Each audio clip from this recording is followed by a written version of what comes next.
अस्सलाम वालेकुम, मैं हूं मरीम नवाज और आज यानी 21 अगस्त 2024 को सुप्रीम कोर्ट ऑफ पाकिस्तान में दो अहम तरीन मुकदमे ज़ेर समाअत आए। एक मुकदमा था 9 और 10 मई के वाक़यात के दो मुल्ज़मान की ज़मानत का, जो कि मुस्तक़बिल के chief justice justice Mansoor Ali Shah की अदालत में मुकर्रर था, और दूसरा मुकदमा था सुप्रीम कोर्ट के हल्का NA 97 जो कि फैसलाबाद है, तहसील तांदिया वाला है।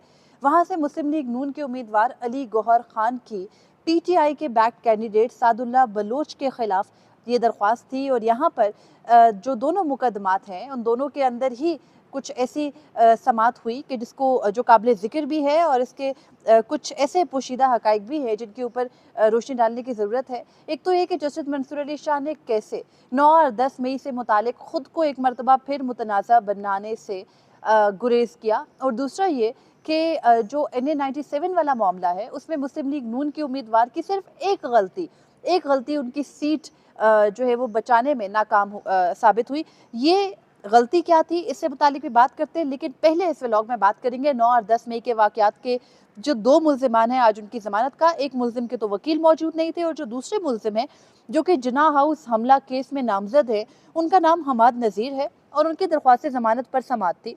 दरख्वास्त के अंदर ये सवाल पूछा गया मुल्ज़िम के वकील से जस्टिस मंसूर अली शाह की जानिब से कि मुल्ज़िम पर इल्ज़ाम क्या है। पहले ये बताती चलूँ कि बेंच के अंदर दो जजेस थे, जस्टिस मंसूर अली शाह और जस्टिस अतर मिनल्ला, और जो हाल ही में तमाम तर बयानिए बनाए गए हैं उसमें ये दोनों जजेस ही काफ़ी अहमियत के हामिल हैं। और अचानक से इन दोनों जजेस के सामने ये केस मुकर्रर करके जिस इम्तिहान में जस्टिस मंसूर अली शाह को डाला गया था, उन्होंने एक मरतबा फिर उस इम्तिहान को अवॉइड किया है। हम देख रहे हैं कि जब से गर्मियों की छुट्टियां शुरू हुई हैं, ख़ासतौर पर जब से 12 जुलाई का फैसला आया है, उसके बाद जस्टिस मंसूर अली शाह के सामने अचानक से कुछ ऐसे मुकदमात मुकर्रर हो जाते हैं जो उनके इल्म में नहीं होते, या फिर उन मुकदमात में उनके फैसले से उनकी इस वक्त जो मिलिट्री इस्टेब्लिशमेंट है या जो इस वक्त ताकत के महवर हैं इस मुल्क में, उनसे किसी भी तरह ताल्लुकात की खराबी हो सकती है, और उनका चीफ जस्टिस बनना भी खटाई में पड़ सकता है। हम ये देख रहे हैं, इससे पहले अरशद शरीफ केस आया था, और अरशद शरीफ केस में भी आपको पता है कि नामजद जो किया गया उनकी वालदा की जानिब से, वो साबिक आर्मी चीफ कमर जावेद बाजवा, बहुत से कोर कमांडर पेशावर, और उसके अलावा दीगर जो ताकतवर लोग हैं उन सबको उन्होंने नामजद कर रखा है। तो पहले वो मुकदमा उनके सामने मुकर्रर किया गया, उन्होंने उसको नहीं सुना, ये कहकर कि उनको तो मालूम नहीं था ये 5 रुकनी बेंच का है।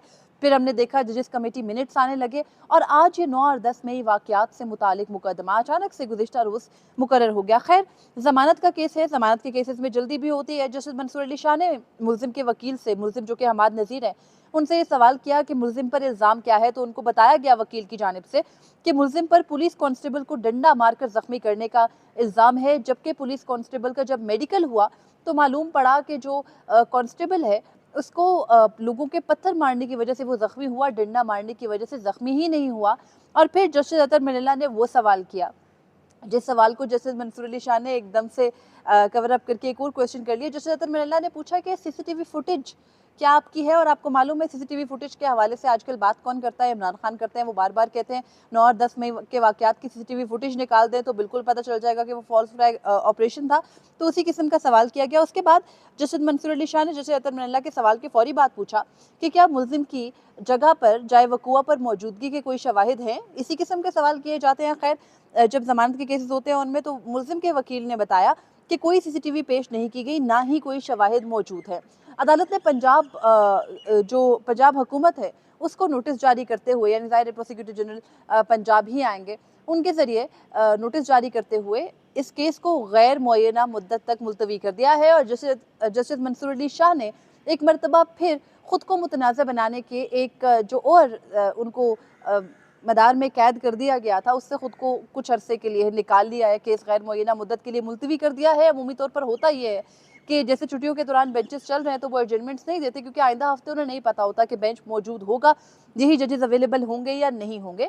तो ऐसे जस्टिस मंसूर अली शाह ने एक मुकदमे से ख़ुद को आज कुछ जो इस्टेब्लिशमेंट है या इस वक्त की जो 9 और 10 मई के वाक़यात से मुतालिक आपको पता है एक पूरा बयानिया बनाया गया, तो उस बयानिए में ख़ुद को मुतनाज़ होने से बचाया। और खैर, दूसरा जो मुकदमा था वो सुप्रीम कोर्ट, ये आपको पता है सुप्रीम कोर्ट में दूसरा मुकदमा था, वो जस्टिस अमीनुद्दीन खान और जस्टिस नईम अख्तर अफ़गान के सामने जो हल्का कौमी असम्बली का है NA 97 फैसलाबाद तहसील तानिया वाला का, वो था। और इसमें जो फैक्ट्स हैं केस के, वो मैं आपके सामने कुछ ब्रीफली रख देती हूँ, अदालत के सामने भी पढ़े गए। गुज़िश्ता हफ्ते 3 हल्के चीफ जस्टिस कादी फैज़ ने फैसला दिया था कि जहाँ पर पाकिस्तान तहरीक-ए-इंसाफ के कैंडिडेट्स थे, और फिर चीफ जस्टिस कादी फैज़ की अदालत से फैसला आया कि इलेक्शन कमीशन के पास रिकाउंटिंग का इख्तियार है, और उन्होंने लाहौर हाई कोर्ट को इंतखाबी मामलात पर कमेंट करने से, बल्कि हाई कोर्ट्स को रोका कि आपका इख्तियार नहीं बनता, ट्रिब्यूनल्स में जाना चाहिए। तो लाहौर हाई कोर्ट ने रिट पिटीशन में ये कहा था कि जो रिकाउंटिंग का इख्तियार है वो ट्रिब्यूनल्स का ही है, उसमें इलेक्शन कमीशन का इख्तियार नहीं बनता। तो फिर उसके मुतासरा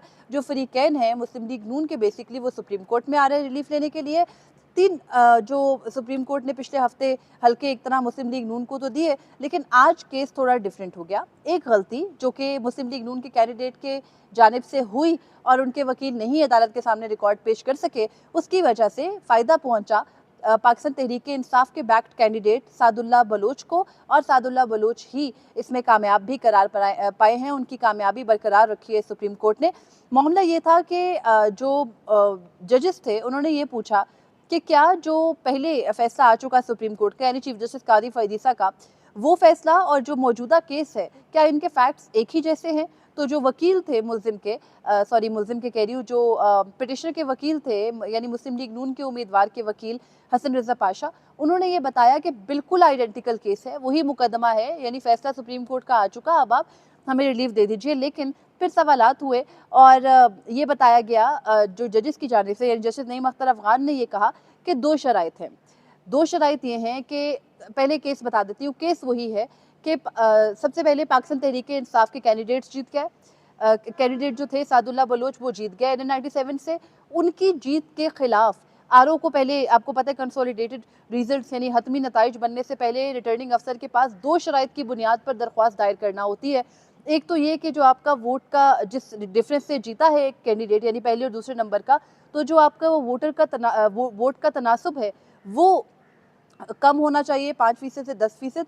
और जो दूसरी शर्त है इसमें, वो ये है कि हतमी नताइज यानी फॉर्म 47 बनने से पहले रिटर्निंग अफसर के पास कंसोलिडेशन प्रोसेस के लिए दरख्वास्त दायर करना होती है।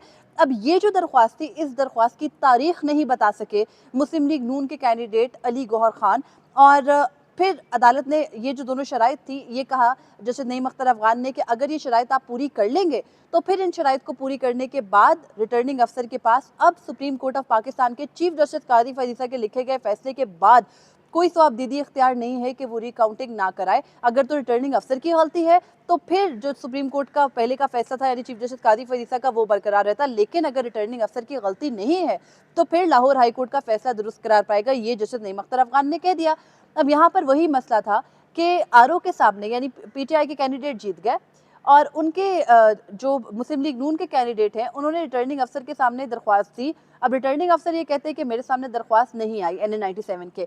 फिर वो मामला लेकर गए इलेक्शन कमीशन में। इलेक्शन कमीशन ने रिकाउंटिंग का हुक्म दे दिया। रिकाउंटिंग का हुक्म देने के बाद इलेक्शन कमीशन के ज़ाहिर है कि अली गौहर खान जीत गए। अब जो इलेक्शन कमीशन का रिकाउंटिंग का इख्तियार था, वो लाहौर हाई कोर्ट में चैलेंज हुआ। लाहौर हाई कोर्ट के सिंगल बेंच ने फैसला दिया कि रिकाउंटिंग का मामला अब रिट पिटीशन में, कि जो इलेक्शन कमीशन है उसके पास इंतखाबात के बाद के मामलात को तय करने का कोई इख्तियार नहीं है। इंतखाबात से पहले, इंतखाबात के दिन तक इलेक्शन कमीशन ज़रूर करता है, लेकिन वंस इंतखाबी उज़रदारियाँ आने लगे तो ये फिर ट्रिब्यूनल्स ने तय करना है।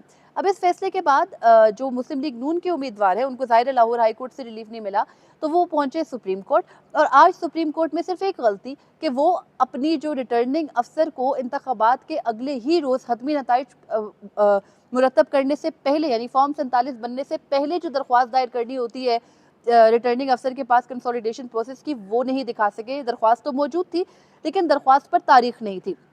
जस्टिस नईम अख्तर अफ़गान ने बार बार ये कहा कि हम सिर्फ दरख्वास्त पर तारीख देखना चाहते हैं। जब आपने 2 सफ़हात की दरख्वास्त लिख दी, तो उस पर तारीख क्यों नहीं लिखी? आज जस्टिस नईम अख्तर अफ़गान बेंच में जब रिमार्क्स दे रहे थे, वो बार बार मुड़ के रिपोर्टर्स की तरफ भी एक कनखियों से देख रहे थे कि ये क्या नोट कर रहे हैं, क्योंकि आपको पता है, ये बात तस्लीम करनी चाहिए कि पिछले 1 हफ्ते से 1.5 हफ्ते से हम यही बात कर रहे हैं कि मुस्लिम लीग नून को एक और सीट सुप्रीम कोर्ट से मिलने जा रही है, क्योंकि बेंच ऐसा है, चीफ जस्टिस कादी फैज़ पहले ही सेम पॉइंट के ऊपर फैसला दे चुके हैं। तो कोई भी जो है वो चांस नहीं है कि यहाँ पर मुस्लिम लीग नून को नशिस्त नहीं मिल पाएगी। लेकिन हैरत अंगेज तौर पर मुस्लिम लीग नून की जानिब से एक ऐसी गलती की गई कि जिसकी वजह से उनको नशिस्त नहीं मिल सकी, और पाकिस्तान तहरीक इंसाफ के सादुल्लाह बलोच ही उनकी कामयाबी बरकरार है। और आज बार-बार जब सवाल हुआ वकील से कि आप बता दीजिए कि आपने क्या जो तारीख 9 फरवरी को यानी 8 फरवरी को इंतखाबात हुए, तो क्या आपने 9 फरवरी को दोबारा गिनती की दरख्वास्त दी थी? वो कहते हैं बिल्कुल दी थी। दरख्वास्त है, दरख्वास्त के ऊपर तारीख नहीं है। अदालत ने सारे के सारे जो पेपर्स थे, जो भी रिकॉर्ड जमा कराया गया था अदालत में, उसको भी देखा और उसको देखने के बाद भी इस नतीजे पर पहुंची कि नहीं, कोई भी तारीख नहीं है। और फिर लतीफ़ खोसा, जो कि आज पहले अदालत में कमरा अदालत में पहले वो रोस्टम पर आए, उन्होंने एडजर्नमेंट मांगी, ये कहा कि मेरी तबीयत नासाज है, मुझे एडजर्नमेंट दे दीजिए, मैं आईसीयू से उठ के आया हूँ। तो खैर अदालत ने एडजर्नमेंट तो नहीं दी, ये कहकर कि आइंदा हफ्ते बेंच मुयस्सर नहीं होगा तो हम आज ही केस सुनेंगे। पहले भी हमने नोटिस किया था आपकी अदम मौजूदगी पर। तो खैर उसके बाद लतीफ़ खोसा को रोस्टम पर बुलाया गया और उनसे जस्टिस नईम अख्तर अफ़गान ने कहा कि सर आप तो बड़े तरोताज़ा लग रहे हैं, बड़े फ्रेश लग रहे हैं, लाइटर नोट पे, आप तो बीमार नहीं लग रहे और आप घर से बड़े अच्छे तैयार होके आए। उनकी ज़रा तारीफ़ें कर दी और कहा माशाल्लाह आपको नज़र ना लगे। लेकिन फिर उनसे पूछा गया कि आप बताइए कि क्या क्या फैक्ट्स हैं इस केस के? तो उन्होंने कहा कि नंबर 1, हमें तो केस में फ़रीक यानी जीतने वाले कैंडिडेट को फ़रीक ही नहीं बनाया गया। सेकेंडली वो कहते हैं ईसीपी ने मुझे बुलाया, फिर ईसीपी ने अचानक हमें सुने बगैर ही हल्के में दोबारा गिनती का ऑर्डर दे दिया और फिर वो ये कहते हैं कि जो ये तमाम तर दरख्वास्त देने का मामला है, ऐसा कुछ हुआ ही नहीं। और फिर अदालत ने ये कहा कि मुस्लिम लीग नून के उम्मीदवार की दरख्वास्त को मुस्तरद किया जाता है और इसका ऑटोमेटिकली मतलब ये है, फैसला भी ये जजेस देंगे, लेकिन इसका ऑटोमेटिकली मतलब ये है कि मुस्लिम लीग नून को एन 97 तानिया वाला फैसलाबाद की नशिस्त नहीं मिल सकी है। वो पाकिस्तान तहरीक इंसाफ के बैक कैंडिडेट के पास चली गई है और आज सुप्रीम कोर्ट ऑफ पाकिस्तान ने जो चीफ जस्टिस कादी फरीसा का फैसला था पिछले हफ्ते का लिखा गया, उसको अपहेल्ड इसलिए नहीं किया क्योंकि मौजूदा केस के अंदर कुछ फैक्ट्स डिफरेंट थे। जो चीफ जस्टिस कादी फरीसा के सामने केसेस थे, उनमें रिटर्निंग अफसर के बाकायदा बयानात मौजूद थे कि उनको चीफ जस्टिस कादी फरीसा ये कहते हैं कि कंसोलिडेशन की दरख्वास्तें मौसूल हुई, लेकिन उन्होंने प्रोसेस कंप्लीट नहीं किया था। लेकिन यहाँ फैक्ट्स डिफरेंट हैं कि दरख्वास्त मौसूल हुई नहीं हुई, तो फिर कैसे रिकाउंटिंग कराते। और फिर रिटर्निंग अफसर ने जो हतमी नताइज हैं वो जमा करा दिए और यहाँ पर जो मुस्लिम लीग नून के कैंडिडेट के वकील थे वो ये भी कह रहे थे कि शायद रिटर्निंग अफसर झूठ बोल रहा हो। तो जजेस ने कहा कि आप अपना बयान हल्फी दिखा दीजिए, फिर नहीं दिखा सके रिकॉर्ड और उसके बाद उनको रिलीफ नहीं मिल सका है। और आज ये अहम तरीन मुकदमात की समाअत सुप्रीम कोर्ट ऑफ पाकिस्तान में हुई। आपके सामने तमाम तरह का रखे, मुझे इजाज़त दीजिए। अल्लाह हाफिज़।